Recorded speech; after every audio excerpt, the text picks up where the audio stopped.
berawal dari sudut pandang yang penuh pertanyaan. Narasi ini merayap perlahan-lahan ke dalam kompleksitas isu kontroversial. Kebebasan berbicara yang dijunjung tinggi dan hak untuk menyuarakan pendapat berdampingan dengan rasa hormat terhadap keyakinan dan nilai-nilai keagamaan yang kental dalam keseharian. Namun, di balik kebebasan itu, ada garis tipis-tipis yang memisahkan kritik yang membangun dari tindakan yang melukai.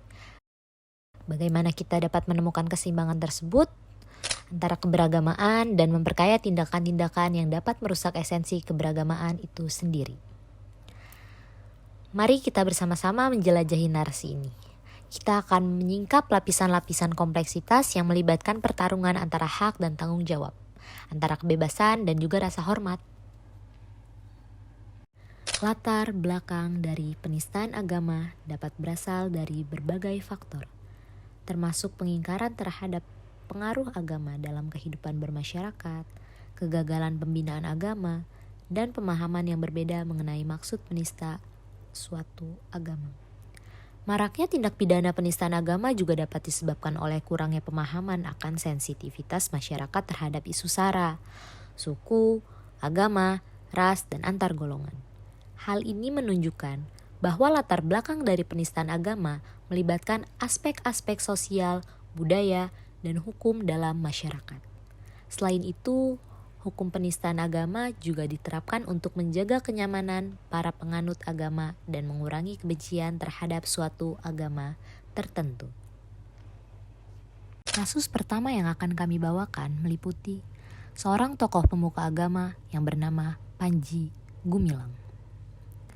Pemirsa, hari ini sidang perdana Panji Gumilang dalam kasus dugaan penistaan agama. Ponpes Al Zaitun mendapat sorotan sejak April 2023 lalu, ketika video yang beredar di dunia maya memperlihatkan jemaah perempuan berada di saf terdepan di belakang imam saat sholat Idul Fitri.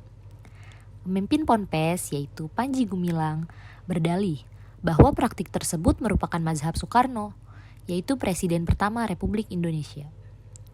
Sejak saat itu, beberapa kontroversi Al Zaitun terus dibahas oleh warganet. Beberapa di antaranya meliputi azan yang berbeda hingga salam Yahudi.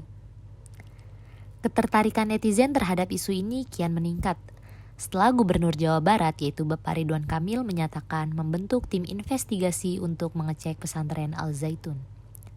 Dari hasil laporan tim investigasi itu, Menteri Koordinator Bidang Politik, Hukum dan Keamanan yaitu Mahfud MD mengatakan terjadi tindak pidana yang diduga dilakukan Panji Gumilang. Hal itu akan ada laporan resmi yang akan disampaikan ke Polri. Polri akan menangani tindak pidananya. Pasal-pasal apa yang nanti akan menjadi dasar untuk proses pidana nanti akan diumumkan pada waktunya, kata Menko Polhukam, yaitu Mahfud MD dalam akun Instagramnya.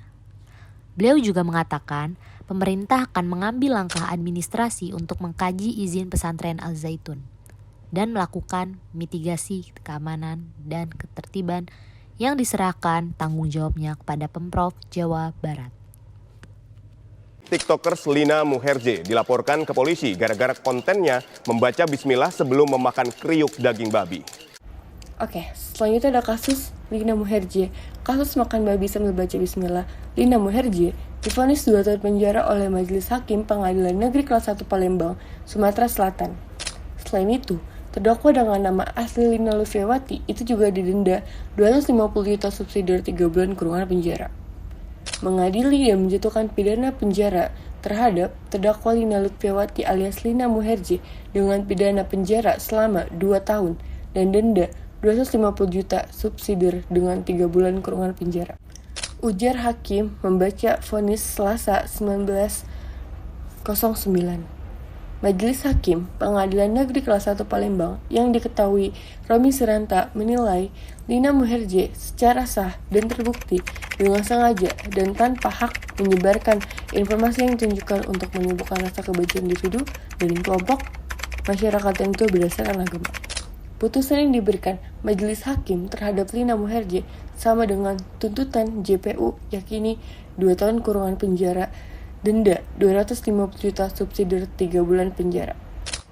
Dalam perkara ini, Lina Muherje dijerat pasal 45A ayat 2 Janto pasal 28 ayat 2 UU ITE.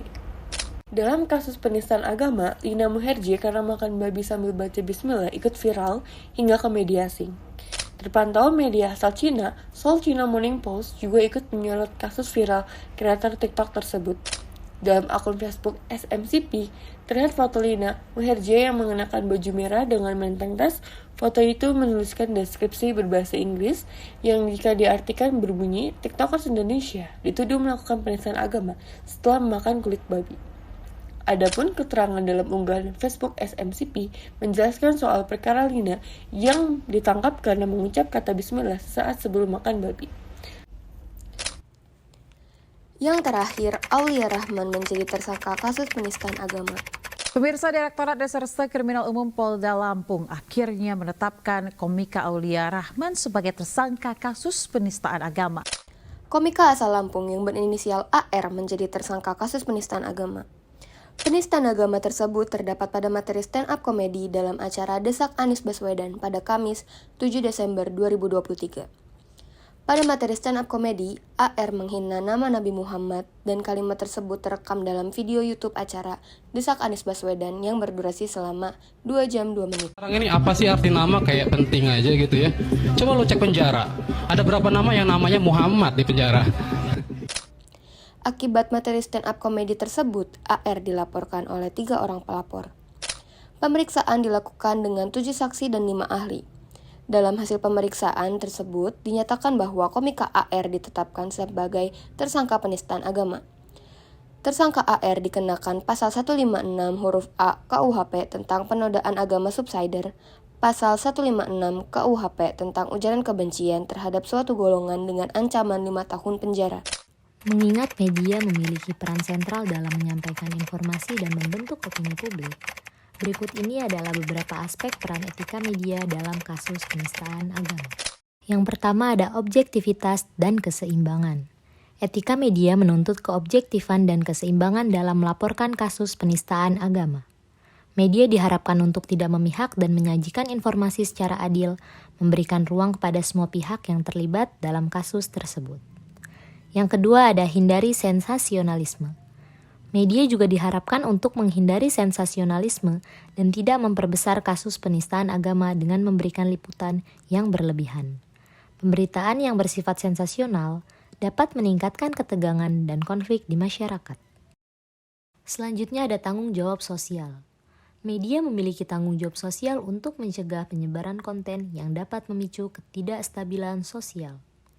Keputusan untuk menyiarkan atau mempublikasikan materi yang dapat dianggap penistaan agama harus diambil dengan mempertimbangkan dampaknya terhadap masyarakat.